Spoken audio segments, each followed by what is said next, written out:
हाँ जी, क्या हाल चाल है भाई, कैसे चल रही है तैयारी? इंग्लिश के पेपर से रिलेटेड कुछ कुछ महत्वपूर्ण चीजें हैं, कुछ कुछ महत्वपूर्ण पॉइंट्स है जो मैं लिख के लाया हूं, इस वीडियो के दौरान बताऊंगा। ध्यान से सुनते रहना, बहुत इंपॉर्टेंट वीडियो होने वाली है। कल जो आपका इंग्लिश का एग्जाम है, देखो मुझे पता है आखिरी टाइम तक जरूरी नहीं है हर एक बच्चे का कंप्लीट सिलेबस हो गया हो। कुछ ना कुछ ऐसी चीजें हैं जो हमेशा छूट जाती है, कुछ ना कुछ ऐसी चीजें हैं जो हमें लगता है कि यार और अच्छे से प्रिपेयर कर लेता और अच्छे से प्रिपेयर कर लेती तो बहुत अच्छा एग्जाम जाता। ये हर एक बच्चे के साथ होता है, टॉपर के साथ भी होता है, तो इससे घबराने वाली चीज नहीं है। तुम सभी मेरे छोटे भाई बहन हो, मैं तुम्हें एज अ बड़ा भाई एक बहुत इंपॉर्टेंट चीज बताने वाला हूं, फिर ध्यान से सुन लो।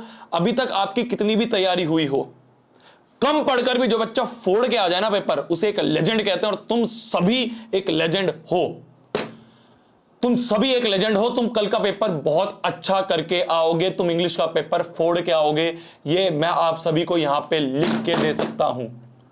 क्या मेरी बात समझ में आ रही है? अब ये जो आगे के 5-10 मिनट है ना, इसको आंखों में आंखों डाल के बिल्कुल ध्यान से सुनियो। देख मेरी जान, इंग्लिश के पेपर से घबराने की बिल्कुल जरूरत नहीं है। बहुत आसान पेपर डालता है सीबीएसई, बहुत ही आसान पेपर डालता है। पॉइंट इज, आपको आखिरी में बिल्कुल भी ना घबराना नहीं है, बिल्कुल भी ऐसे पैनिक नहीं होना है कि भैया पहली बार बोर्ड का एग्जाम देने जा रहा हूं, पहली बार बोर्ड का एग्जाम देने जा रही हूं, क्या होगा भैया? कुछ नहीं होता। जैसा हम स्कूल में एग्जाम देके आते हैं बिल्कुल वैसे ही एग्जाम होता है। बस आपको टीचर जो है कोई नए दिख जाएंगे, डेस्क जो है स्कूल की कुछ अलग दिख जाएगी, कमरा जो है वो अलग दिख जाएगा, बाकी सारी चीज सेम होंगी। और आपके स्कूल के एग्जाम से बहुत ज्यादा आसान, आपके स्कूल के प्री बोर्ड से बहुत ज्यादा आसान पेपर आएगा। क्या मेरी बात समझ में आ रही है? मैं तेरे को अपना छोटा भाई बहन समझ के बिल्कुल सही गाइडेंस देने वाला हूं। सबसे पहली चीज तो एक बात समझ ले, जो तेरा पेपर है वह 3 घंटे का। 3 घंटे मतलब 3 घंटे का मतलब हो गया आपका 180 मिनट। इसको 180 मिनट मत मानियो, हमारे लिए तो भाई साहब ये 170 मिनट ही है। हमें तो सारे के सारे क्वेश्चंस 170 मिनट में ही करने हैं। तो हमारे पास मोटा मोटी 80 मार्क्स के लिए 170 मिनट है। मतलब कि हमारे पास 1 मार्क्स के लिए 170/80 अप्रोक्सीमेटली 2 मिनट्स हैं। तो 1 मार्क्स के क्वेश्चन को 2 मिनट से ज्यादा में नहीं देने। भैया क्या बार बार 1 मार्क्स के क्वेश्चन को 2 मिनट, 1 मार्क्स के क्वेश्चन 2 मिनट ये देखता रहूंगा? मैंने कहा नहीं। जैसे मान ले तेरा सबसे पहला क्वेश्चन जो है, तेरा जो सबसे पहला क्वेश्चन है, मान ले जो अनसीन पैसेज है पहला क्वेश्चन, वो अनसीन पैसेज मान ले तेरा 10 मार्क्स का है। भाई 1 मार्क्स के लिए अगर तेरे को 2 मिनट देने हैं, मतलब तेरे को अनसीन पैसेज जो पहला वाला 10 मार्क्स का है उसमें तेरे को 10 × 2, भाई 1 मार्क्स के लिए अगर 2 मिनट है तो 10 मार्क्स के लिए कितने हो गए? 10 × 2, 20 मिनट से ज्यादा नहीं देने। तो मान ले तूने 10 बजे पेपर देना स्टार्ट करा है ना, 10 बजे तेरा पेपर स्टार्ट हुआ, तो 10 से लेके 10:20 तक तेरे को पहला क्वेश्चन कंप्लीट कर लेना है। अगर इस तरह से अपना टाइम मैनेज करके चलेगा, आखिरी में तेरा पेपर बिल्कुल नहीं छूटेगा। इंग्लिश में सबसे बड़ी प्रॉब्लम यह होती है बच्चों की कि पेपर छूट जाता है भैया। वो इसलिए छूट जाता है क्योंकि हम शुरू में ही बहुत ज्यादा टाइम एक एक क्वेश्चन को दे देते हैं। तो शुरू से ही पेपर को इस तरह से लेके चलो कि भाई आखिरी में हमारे पास, देखो ना, हमने 170 मिनट इसलिए करे जिससे कि हमारे पास जो आखिरी के 10 मिनट है, वो आखिरी के 10 मिनट जो है ये हमारे रिवीजन के लिए मिल जाए। तो हमने दिमाग में ये बिठा लिया भाई 170 मिनट है, 2 मार्क्स से ज्यादा देने ही नहीं है, तो आखिरी में ऑटोमेटिकली हमारे पास कितने बच जाएंगे? 10 मिनट बच जाएंगे। इस 10 मिनट में हम क्या करेंगे? रिवीजन करेंगे। रिवीजन भूलना मत। बहुत छोटी छोटी सिल्ली मिस्टेक होती है जिसमें हमें ऐसा लगता है कि यार भैया यार जल्दी से दे के निकल जाता हूं, यार क्या हो गया, मैं सामने जाके रौला जमा लूंगा अपना, मेरे को, मैं दोस्तों के सामने बोलूंगा मैं तो आधे घंटे पहले करके आ गया। कुछ नहीं हो रहा। एट द एंड सब मार्क्स देख रहे हैं। क्या मेरी बात समझा? एट द एंड सब मार्क्स देख रहे हैं। आखिरी के 1-1 मिनट तक लड़ना है तेरे को पेपर से। ये मैं तेरे को मैथ्स के एग्जाम में भी बोलूंगा, साइंस के एग्जाम में बोलूंगा, एसएसटी के भी। आखिरी के 1-1 मिनट तक लड़के आइयो। बिल्कुल भी ये मत सोचियो मेरे पास बहुत टाइम है या मेरे पास कम टाइम है, दोनों ही चीजें नहीं सोचनी। भैया जितना टाइम है उसमें अच्छे से करके आऊंगा, उतने अच्छे से करके आऊंगी। समझ में आ रही है मेरी बात? आखिरी तक 1-1 क्वेश्चन को अच्छे से रीड करके आइयो। जो जो लिखा है, क्वेश्चन नंबर भूल जाते हैं हम लिखना, क्वेश्चन नंबर गलत लिख देते हैं। ये सारी चीजें जो है ना, ये सारी चीजें आखिरी 1-1 मिनट तक हमें चेक करके आनी है। ये जो आखिरी के हमारे 10 मिनट हमने रिवीजन के निकाले पेपर के, इस 10 मिनट को भी यूटिलाइज करके आना है। क्या मेरी बात समझ में आई? देखो मैं सब चीज लिख के आया हूं, तुम्हारे क्या क्या क्वेश्चंस होते हैं। देखो एक और चीज है जो तुम्हारे अंदर डाउट होता है कि भैया कौन से सेक्शन से शुरू करें पेपर। देख मेरी जान, अगर तूने सैंपल पेपर लगाए हैं और सैंपल पेपर तूने अलग अलग तरीके से लगाए हैं कि भाई एक बार रीडिंग शुरू कर दिया, एक बार लिटरेचर शुरू कर दिया, जिससे तेरे को फायदा मिले या तो तू उससे कर ले। अगर तुमने सैंपल पेपर लगाए हैं, अगर किसी कारणवश तुमने सैंपल पेपर नहीं लगाए हैं, तो जो जनरल तरीका है जो मैं सजेस्ट करता हूं वो ये है भाई साहब, सबसे पहले उठाना वही जैसा तुम्हारा पेपर होता है, सबसे पहले रीडिंग वाला सेक्शन, उसके बाद राइटिंग वाला सेक्शन, उसके बाद लिटरेचर वाला सेक्शन। इसके पीछे भैया लॉजिक क्या है? लॉजिक ये है मेरी जान कि देखो ये जो रीडिंग और राइटिंग होता है ना, ये रीडिंग और राइटिंग जो सेक्शन होता है ये तुम्हारे लिए अनसीन होता है। अनसीन मतलब तुम्हें भी नहीं पता क्या पैसे जाएगा, और तुम्हें भी नहीं पता किस चीज के ऊपर राइटिंग आएगा, लेटर आएगा, वो सारी चीजें हैं। तो ये सारी अनसीन चीजें हैं, ये सारी वो चीजें हैं जिसमें तुम्हें शुरू में दिमाग लगाना पड़ेगा, वो सारी वो चीजें हैं जिसमें शुरू में तुम्हारा माइंड में आइडियाज की जरूरत होगी, जल्दबाजी में नहीं हो पाएगा। मान लो तुम्हारे पास आखिरी में कम टाइम बच गया और तुमने राइटिंग सेक्शन उठा लिया आखिरी में, अरे यार जल्दबाजी में कैसे आइडियाज लाओगे, कैसे जल्दबाजी में जल्दी जल्दी रीडिंग सेक्शन पढ़ोगे, कैसे कॉम्प्रिहेंशन पढ़ोगे, नहीं पढ़ पाओगे। तो पॉइंट इज कि जब तुम्हें आइडियाज लेने हैं, जब तुम्हें, क्योंकि लिटरेचर तो ऐसा है ना कि मान लो तुम्हारे पास आखिरी के 10 मिनट भी बचे तो लिटरेचर तो रटा रटाया है, बस लिखना है लिखना है लिखना है लिखना है, इसमें सोचना नहीं है ना कुछ, यहां सोचने वाली चीजें हैं। तो ये शांत दिमाग से होंगी। तो शुरू में तुम रीडिंग सेक्शन उठाओ, रीडिंग सेक्शन के बाद तुम अपना राइटिंग सेक्शन उठाओ, राइटिंग के बाद तुम लिटरेचर उठाओ। मेरा ये सजेशन रहेगा, मैं इसी तरह से पेपर देके आता था, मेरे अच्छे नंबर आते थे। 10 CGPA मेरी इंग्लिश में आई थी जब मेरा 10वीं का बोर्ड का एग्जाम था। समझ में आ रही है मेरी बात? बाकी और सारी चीजें भैया, राइटिंग कैसे करनी है, रीडिंग, देखो मैं आज की वीडियो में बिल्कुल ये नहीं बताने वाला हूं कि नोटिस इस तरह से लिखना, लेटर इस तरह से लिखना, ये सारी चीजें तो मैं मैग्नोलिया मैम पढ़ा रही होंगी नेक्स्ट टॉपर्स चैनल पे।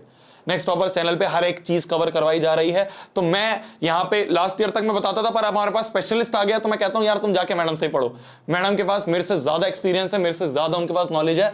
तो वो सारी जो प्रेजेंटेशन टिप्स हो गई है ना, एग्जाम में लिखना कैसे, लेटर कैसे लिखना है, लिटरेचर कैसे लिखना है, वो सारी चीजें उनको मेरे से ज्यादा पता है।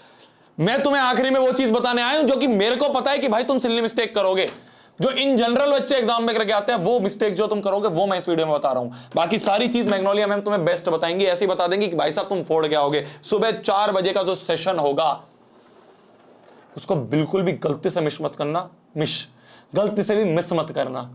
वो ऐसा सेशन होने वाला है जिसमें मैग्नोलिया मैम ने, हम सब ने, पूरी टीम ने मिलकर बहुत मेहनत करी है। तो वो सारी मेहनत जो है वो सुबह 4 बजे तुम्हें दिखेगी, वो सब चीजें करवा देंगे मैम जो आपके एग्जाम में आने वाला है। तो गलती से भी मिस नहीं होना चाहिए वो सेशन। क्या मेरी बात समझ में आ रही है? नेक्स्ट टॉपर्स चैनल पे जाके अभी से ही उसको सब्सक्राइब करके नोटिफिकेशन ऑन कर लेना। सुबह 4 बजे उठना है तो उठना है, हर चीज रिवाइज करनी है तो रिवाइज करनी है, ठीक है? मेरे हिसाब से पेपर तुम इस तरीके से कर सकते हो, अनलेस एंड अनटिल तुमने कोई सैंपल पेपर लगाया और तुम्हें लग रहा है भैया मैं तो लिटरेचर सेक्शन अच्छे से कर पाती हूं, मैं तो लिटरेचर सेक्शन अच्छे से कर पाता हूं, ठीक है, तुमने सैंपल पेपर लगाया, कर सकते हो। सैंपल पेपर से याद है, सैंपल पेपर भी ऑलरेडी मैग्नोलिया मैम ने वहां पे दे रखे हैं फ्री में, 3-4 सैंपल पेपर कल ही डाली है शायद वीडियो, आज सुबह डाली है, उसको जाके यूज कर लेना, ठीक है? अगली चीज भैया, जो बड़े आंसर्स होते हैं ना, मैं तुम्हें बिल्कुल ऐसी चीज बता रहा हूं जो कि मेरे को बहुत काम आती थी। लॉन्ग आंसर्स होते हैं, तो लॉन्ग आंसर्स में पता है एक दिक्कत बहुत ही आती है।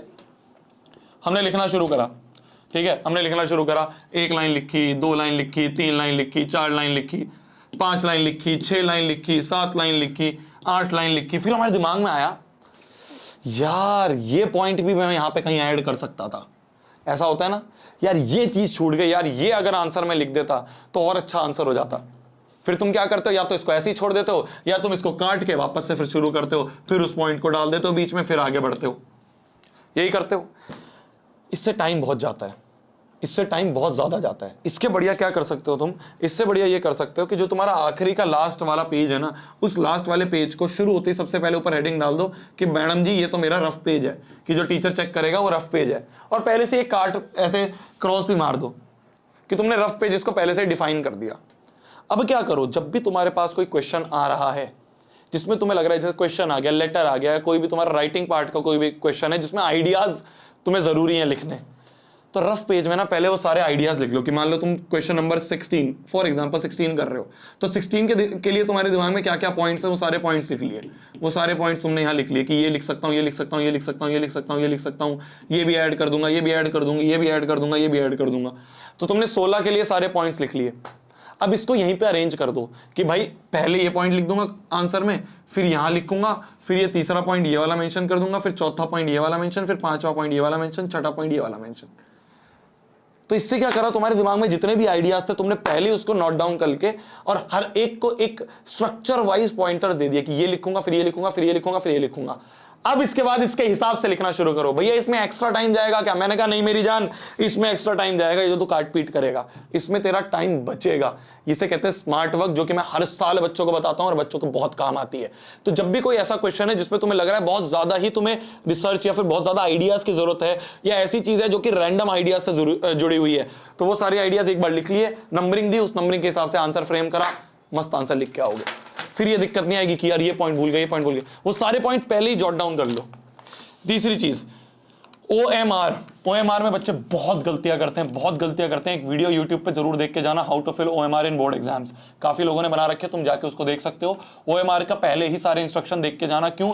कई बार क्या होता है हम एग्जाम में या तो थोड़ा सा लेट हो जाते हैं, टीचर ने इंस्ट्रक्शन दे दी OMR की, या फिर हमें टेंशन इतनी होती है कि हम टीचर की इंस्ट्रक्शन सुन ही नहीं पाते हैं जो OMR की दे रहा है, जो वहां पे इन्विजिलेटर वगैरह होते हैं तुम्हारे। तो इसीलिए पहले से ही OMR की एक वीडियो देख के जाना, सारी की सारी चीजें तुम्हें पहले ही पता होनी चाहिए। वर्ड लिमिट पे स्टिक रहना। वर्ड लिमिट का क्या होता है, हम सोचते हैं भैया और लिख देंगे तो हमारा टीचर और खुश हो जाएगा, कोई खुश नहीं होने वाला। उल्टा तुम उस टीचर को और जगह दे रहे हो तुम्हारे नंबर काटने के लिए, तुम और लाइंस दे रहे हो जिसमें वो नंबर और काट सके। तो वर्ड लिमिट पे स्टिक रहो, जितना कम लिखोगे उतना कम गलती का स्कोप रहेगा, उतना कम तुम्हारे मार्क्स कटेंगे। तो जो वर्ड लिमिट है उसी पे स्टिक रहना है। सारे के सारे प्रीवियस ईयर क्वेश्चन जो है वो सारे पढ़ के एटलीस्ट चले जाना।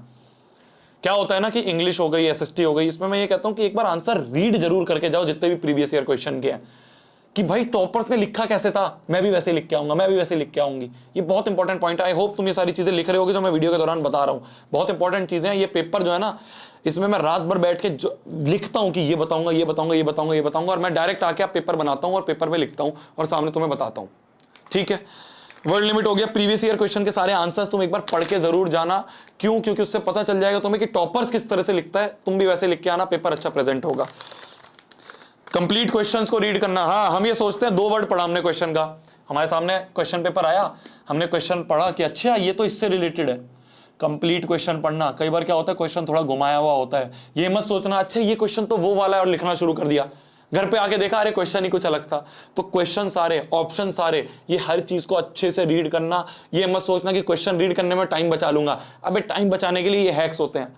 क्वेश्चन पूरा रीड करना कि आखिरकार पूछा क्या है तुमसे क्वेश्चन में, समझ में आई। पर्सनल गुस्सा मत निकालना कहीं पे भी, है ना। कोई नोटिस लिख रहे हो, आर्टिकल लिख रहे हो, जो भी तुम्हारा है, वो सारी चीजों में ये नहीं कि कोई पॉलिटिकल पार्टी पे ओपिनियन लिख दे कि भाई साहब मुझे तो ये पार्टी फलाना पार्टी अच्छी लगती है, मुझे तो देश की ये पॉलिसी अच्छी लगती है। पर्सनल गुस्से नहीं निकालने हमें ऐसी चीज लिखनी है जिसमें इन्विजिलेटर को लगे हाँ यार इसने एक मतलब ऐसी चीज लिखी है जो कि हर एक बंदा एग्री करता है। तुम किसी फलाना पॉलिटिकल पार्टी के हो, तुम्हारा मतलब एक जस्ट एग्जांपल लिख रहा हूं, कोई दे रहा हूं तुम्हें, कोई भी ऐसी चीज मत लिखना जिसमें मतभेद हो, कि जो तुम्हारा टीचर चेक कर रहा है उसे ही लगे अच्छा बेटा तू मेरे बारे में ऐसी चीज लिख रहा है, मान लो उसका अपोज करे, अच्छा मेरे बारे में ऐसे लिख रहा है, वो नंबर काट लेगा। तो कुछ भी पर्सनल गुस्सा हमें नहीं निकालना है। रीचेकिंग तुम्हें इग्नोर नहीं करनी है, मैंने फिर बोला आखिर के 10 मिनट मिलेंगे, उस 10 मिनट को यूटिलाइज करना, अच्छे से अंडरलाइन वगैरह करनी है जो चीजें हैं, है ना। इसके अलावा क्या होता है कि जैसे कोई आंसर खत्म हुआ, आंसर खत्म होने के बाद एक लाइन बना दी, फिर अगला आंसर खत्म हुआ एक लाइन बना दी, ये सारी चीजें जो कि पेपर में अच्छी दिखती हैं, सुंदर दिखती हैं, टीचर को ये लगता है कि हाँ यार बच्चा अच्छे से मन से पेपर लिख के आया तो वो भी नंबर तुम्हारे मन से देगा।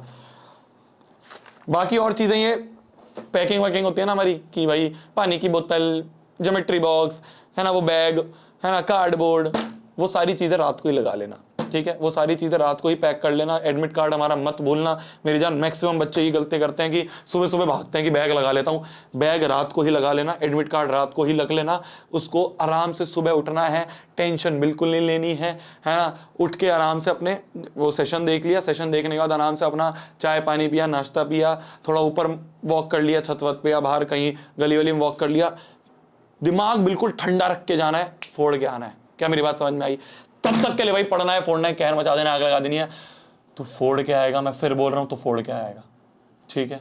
तू बहुत अच्छा पेपर करके आएगा, बिल्कुल टेंशन मत लियो, बिल्कुल घबराइयो मत। ये सोचियो कि हाँ यार आज तक सबने फोड़ा है, मैं भी फोड़ूंगा, और इतनी कोई बड़ी चीज नहीं है, बोर्ड एग्जाम कुछ नहीं है, बहुत हलवा सी चीजें हैं। मैं तुम्हें गारंटी के साथ बोलता हूं, तुम एग्जाम देने के बाद इस वीडियो पे नीचे कमेंट करोगे भैया बहुत अच्छा आया, बहुत अच्छा एग्जाम करा भैया, इंग्लिश में पूरे नंबर पक्के। Bye bye, good night, take care, मिलते हैं जल्दी। All the very best. मेरी तरफ से बेस्ट विशेस तुम सभी को हमेशा रहेंगी, मेरी तरफ से पूरा प्यार तुम्हारे साथ हमेशा रहेगा। खाली 10वीं नहीं, आगे भी हम साथ में बने रहेंगे, पढ़ेंगे, फोड़ेंगे, कहर मचाएंगे, आग लगाएंगे। बाय बाय, गुड नाइट, मिलते हैं अगली वीडियो की तरफ। जो भी तुम्हें चाहिए हो मेरे को कमेंट सेक्शन में बताना, मैं लेके आऊंगा। इंग्लिश का एग्जाम ना आग लगा के आनी है पेपर में। ठीक है मेरी जान, बाय बाय। नीचे लिख दो हाँ भैया आग लगा के आऊंगा, हाँ भैया आग लगा के आऊंगी। बस ये जो चीज दिख जाती है ना, इस जोश के साथ पेपर को देख के आना, घबराना नहीं है, बिल्कुल टेंशन नहीं लेनी है। शोभित भैया तुम्हारे साथ खड़े हैं 24/7। Bye bye, good night, bye bye, चलो पढ़ लो, बाय।